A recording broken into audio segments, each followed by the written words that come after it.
இனி ஏடிஎம் கார்டுகள் மூலம் மிக எளிதாக பிஎஃப் பணத்தை எடுக்க முடியும் என வருங்கால வைப்பு நிதி நிறுவனம் தெரிவித்துள்ளது. விவரிக்கிறார் செய்தியாளர் ரமேஷ்குமார்.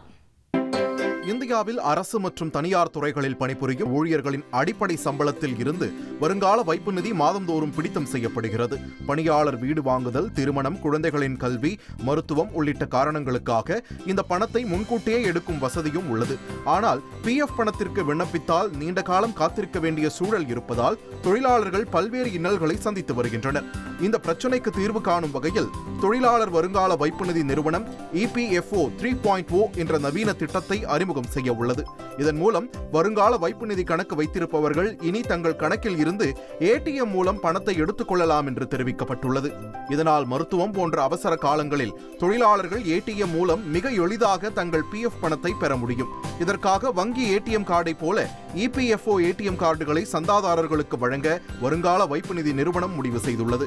மேலும் தற்போது மாத ஊதியத்தில் தொழிலாளர் மற்றும் நிர்வாகம் சரிசமமாக 12% PF கணக்கில் செலுத்தி வரும் நிலையில் தொழிலாளர்கள் விரும்பினால் இந்த தொகையை அதிகப்படுத்திக் கொள்ளும் வசதியையும் அறிமுகம் செய்யப்படும் என்று எதிர்பார்க்கப்படுகிறது. செய்தியாளர் ரமேஷ்குமார் வழங்கும் கூடுதல் தகவல். இந்த புதிய அம்சம் அடுத்த ஆண்டு மே மற்றும் ஜூன் மாதங்களில் நடைமுறைப்படுத்தப்படும் என தொழிலாளர் வருங்கால வைப்பு நிதி நிறுவனம் தெரிவித்துள்ளது. அதே நேரத்தில் மொத்த டிபாசிட்டில் 50% பணத்தை மட்டுமே அதிகபட்சமாக எடுக்க முடியும் எனவும் நிபந்தனை விதிக்கப்பட்டுள்ளது. பிரியா, தகவல்களுக்கு நன்றி ரமேஷ்குமார்.